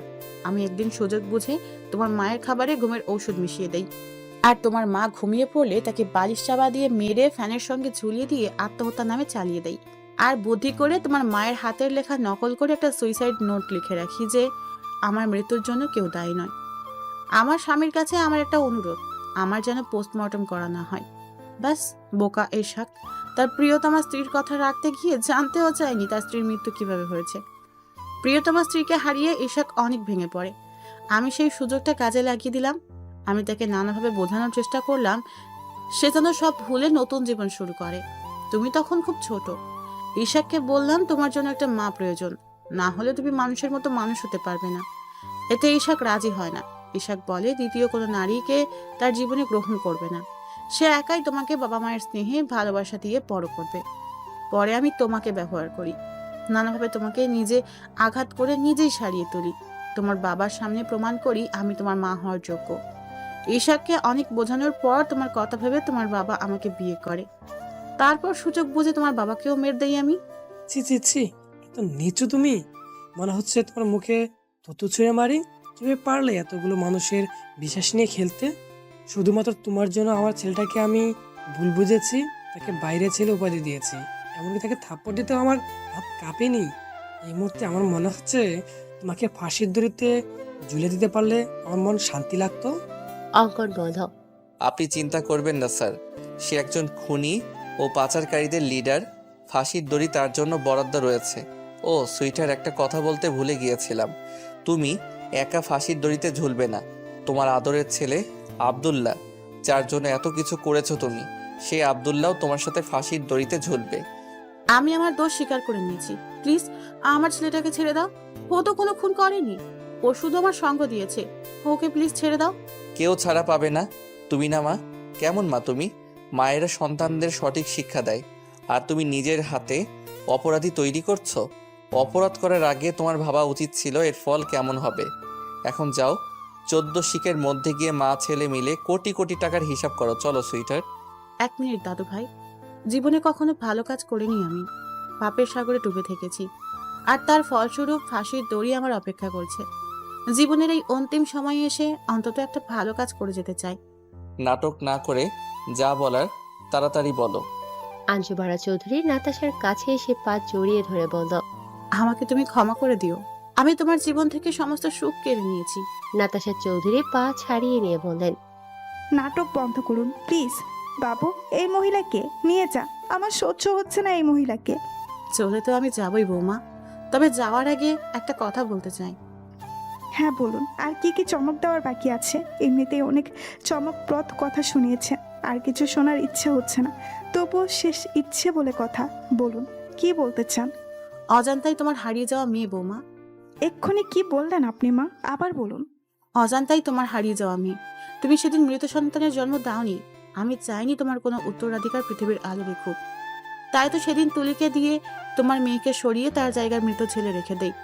কিন্তু তুলির কাজিন গাধাটা আর কোথাও ওকে রাখার জায়গা পায়নি, মরতে মরতেই চৌধুরী মঞ্জিলে রেখে যায়। আর তুমিও অন্যের সন্তান মনে করে নিজের সন্তানকে কোলে পিঠে বড় করো। যাই হোক, অনেক ক্ষতি করেছি তোমাদের। এখন তো আর আমি থাকছি না। আই হোপ তোমরা সুখে শান্তিতে বসবাস করতে পারবে। নাতাশা চৌধুরী এসে অজন্তাকে জড়িয়ে ধরে চোখে মুখে অজস্র চুমু দিয়ে বলল, তার মানে আমার ধারণা সঠিক ছিল? একজন মা কখনো তার সন্তান চিনতে ভুল করে না। তুই অজান্তা নোস মা, তোরও পরিচয় আছে। তুই এই চৌধুরী মঞ্জিলের একমাত্র রাজকন্যা। তুই আমার আর ইমতিয়াজের মেয়ে। বলে অজান্তাকে বুকের সাথে মিশিয়ে নিলেন নাতাশা চৌধুরী। এই জন্যই আমি তোমার গায়ে মায়ের গন্ধ পেতাম, তোমার প্রতি টান অনুভব করতাম। তুমি আমার মাথায় হাত বুলিয়ে দিলে আমার সারাদিনের ক্লান্তি দূর হয়ে যেত, কারণ তুমি যে আমার মা, আমার শান্তির জায়গা। ইমতিয়াজ চৌধুরী এসে বলল, জানিস মা, আমি তোকে দেখে সবসময় আফসোস করতাম এই ভেবে যে তুই আমার নিজের মেয়ে হলি না কেন। যখন আজ জানতে পারলাম তুই আমার নিজের মেয়ে, তখন মনে হয়েছিল পৃথিবীর সমস্ত সুখ আমার হাতের মুঠে চলে এসেছে। কিন্তু একটা বিষয় আমাকে কুরে করে খাচ্ছে। আমি বুঝতে পারছি না বাবুর সামনে কিভাবে দাঁড়াবো। ওকে যে অনেক কষ্ট দিয়েছি। অঙ্কন এসে ইমতিয়াজের হাত ধরে বলল, সমস্যা নেই শ্বশুরমশাই, আমরাই তো। কিন্তু এখন তো আমি এই বাড়ির ঘর জামাই হয়ে গেলাম, তাহলে আপনাদের কি বলে সম্বোধন করব? শ্বশুর আব্বা আর শাশুড়ি আম্মা? নাতাশা চৌধুরী এসে অঙ্কনের কান মলে দিয়ে বলল, এক মুহূর্তের মধ্যে পর করে দিলি আমাদের। জাস্ট কিডিং মম। দেখ বাবু, যা হওয়ার হয়েছে। আমি চাই তোরা নতুন করে তোদের জীবন শুরু কর। এবার দেখিস আমরা সবাই খুব সুখে শান্তিতে থাকবো। ফুলে সজ্জিত বিছানায় এক হাত ঘোমটা টেনে বসে রয়েছে অজান্তা। এই তো কয়েক মাস আগে এরকমই ফুল সজ্জিত বিছানা থেকে তাকে টেনে নামিয়ে দেওয়া হয়েছিল। হাজারো অপমান করা হয়েছিল, কিন্তু সেই অপমানের পিছনে লুকিয়েছিল হাজারো রহস্য, অপ্রকাশিত ভালোবাসা। অজান্তার পুরনো কথা মনে করে চোখ থেকে পানি গড়িয়ে পড়ল। অজান্তার চোখের পানি মুছে দেখে অঙ্কন এসেছে। আমি তো এই বাড়ির ঘর জামাই হয়ে গিয়েছি রে অজান্তা। এখন সবকিছু তোর রাজত্বে চলে গেছে। তোর ঘর, তোর বিছানা, তোর বর। এখন তোর যা ইচ্ছা কর, আমি কিছুই বলবো না। ড্রামা শুধু আমি করতে পারি না, আপনিও খুব ভালো ড্রামা করতে পারেন অঙ্কন ভাই। ভেতরে ভেতরে জ্বলে পুড়ে ছারখার হয়ে যাচ্ছেন, অথচ সবার সামনে কত হাসি মুখে রয়েছেন। খুব কষ্ট পেয়েছেন আপনি সত্যিটা জানার পর, তাই না অঙ্কন ভাই? আমি স্পষ্ট লক্ষ্য করেছিলাম যখন বাবা আপনাকে বাইরের ছেলে বলেছিল আপনার চোখের পানি মুছতে। এতে কষ্ট পাওয়ার কি আছে অজান্তা? আমি আগে থেকে জানতাম আমি এই পরিবারের কেউ না। কিন্তু কিভাবে? আমার ডিএনএ টেস্ট করিয়েছিলাম, কিন্তু মম বা ড্যাড কারো সাথে ম্যাচ করেনি। সেদিন থেকেই আমি শিওর ছিলাম আমি তাদের সন্তান না। কিন্তু আমি জানতাম না আমার আসল পরিচয় কি, আমার আসল বাবা মা কে। প্রথম যেদিন আমি কুসুমপুর এতিমখানায় যাই, সেদিন আমার আসল পরিচয় জানতে পারি। রহমত দাদু অনেক দিন ধরে এতিমখানায় রয়েছে। তিনি আমাকে দেখে আমার পরিচয় জানতে চান। আমি সব কিছু বলার পর তিনি বললেন, তুমি তাহলে সেই অঙ্কন? কত বড় হয়ে গেছো। এতটুকু একটা বাচ্চা ছেলে দেখেছিলাম, আর আজ সে একজন নামকরা সিআইডি অফিসার। ব্যাস, দাদুর কথা শুনে আমার সন্দেহ বেড়ে যায়। আমি আমার নিজের ইনভেস্টিগেশনের কাজে লেগে পড়ি। খোঁজ নিয়ে জানতে পারি আমার মা জমিদার বংশের মেয়ে ছিল। তাদের বংশে প্রেম করা বা প্রেম করে বিয়ে করা নিষিদ্ধ ছিল। কিন্তু একবার কারো যদি প্রেমের বইটা খুলে যায়, তাহলে প্রেম সাগরে ডুবে মরা ছাড়া আর কোনো উপায় থাকে না। ঠিক তেমনই হয়েছিল আমার মায়ের সাথে। নানু ভাইয়ের মায়ের বিয়ে ঠিক করে এলাকার চেয়ারম্যানের ছেলের সাথে। মা বিয়ের আসর থেকে পালিয়ে বাবাকে বিয়ে করে। এতে নানু ভাই আম্মুকে ত্যায্য করে দেয়। বিয়ের পর ভুলেও একটা বারের জন্য হলেও কোনো খোঁজ করেনি মায়ের। আমার বাবা একজন সেনা সদস্য ছিলেন। আমার জন্মের কয়েক বছর পরে একটা অ্যাক্সিডেন্টে আমার বাবা মা মারা যায়, কিন্তু সেটা আদৌ অ্যাক্সিডেন্ট না খুন ছিল জানা যায়নি। এমনকি আমার চাচারা আমার বাবা মায়ের মৃত্যুর খবর কেউ আমার নানু বাড়িতে জানায়নি। বাবা মায়ের মৃত্যুর পর চাচারা আমাদের সব সম্পত্তি হাতিয়ে নিয়ে আমাকে এতিমখানায় রেখে আসে। তারপর মম ড্যাড আমাকে এই চৌধুরী মঞ্জিলে নিয়ে আসে। অবশ্য তারা আমাকে দত্তক নিতে চেয়েছিল, কিন্তু সুইটহার্ট নিতে দেয়নি। সুইটহার্ট চাইনি চৌধুরী মঞ্জিলে কোনো উত্তরাধিকার আসুক। সে চেয়েছিল সমস্ত সম্পত্তির মালিক হবে তার ছেলে আব্দুল্লাহ। এই জন্যই সুইটহার্ট তোকে ও নার্সকে টাকা দিয়ে সরিয়ে দেয়। ব্যাস, না থাকলো বাস আর না বাজলো বাসি। মোটামুটি সব প্রশ্নের উত্তর পেয়ে গিয়েছি, শুধুমাত্র একটা প্রশ্নের উত্তর ছাড়া। কি প্রশ্ন শুনি? এবাড়ির ঘরজামাই সদা প্রস্তুত আছে তার বউয়ের প্রশ্নের উত্তর দিতে। এখন ঝটপট প্রশ্ন করো দেখি। আমাকে ভালোবাসেন? হ্যাঁ, আমার জীবনের থেকেও বেশি। তাই তো দূরে দূরে রেখেছিলাম তোকে। যেদিন আমি বিডিতে ফিরে প্রথম তোকে দেখি, সেদিনই আমার প্রেমের বইটা খুলে যায়। আস্তে আস্তে প্রেম সাগরে ডুবে যেতে থাকি আমি, কিন্তু আমার এই অনিশ্চিত জীবনের সাথে তোকে জড়াতে চাইনি। ভালোই যখন বাসেন, তাহলে চুক্তির বিয়ে কেন করলেন? সুইটহার্টের কথায়, তবে সেই কন্ট্রাক্ট পেপার ছিল নকল, আর আসল পেপার আমার কাছে রয়েছে, যাতে আমি বা তুই আমরা দুজনের একজনও সাইন করিনি। তাই আমাদের কন্ট্রাক্ট ম্যারেজও হয়নি। দেখ অজান্তা অনেক হয়েছে পুরনো কথা, আমি আর পুরনো কথা মনে করতে চাই না। প্রথমবার বাসরাত হেলায় অবহেলায় কাটিয়েছি, তাই আমি চাচ্ছি না এইবারও এমনটা হোক। আমি চাই আমাদের এই রাতটা চিরস্মরণীয় হয়ে থাকুক। আজ থেকে নতুন জীবনের সূচনা হলো আমাদের একসাথে পথ চলা শুরু হলো। বিশ্বাস কর, অনেক ভালোবাসবো তোকে, আদরে আদরে ভরিয়ে দিব। আমি বেঁচে থাকতে তোর চোখে কখনো পানি আসতে দিব না। অজান্তা এসে অঙ্কনকে জড়িয়ে ধরে বলল। I love you more than my life. অঙ্কনও অজান্তাকে জড়িয়ে ধরে কপালে চুমু দিয়ে বলল। আমার প্রেমের তরি বয়ে চলে, তোমার প্রেমের বইটা ধরে জারে নাইয়া যেদিক খুশি বীরদের পাল তোলে। বড্ড প্রেম পাগল হয়েছে আমি, বুঝিনি গো কখনো আমার প্রেমের বইটা গেছে খুলে।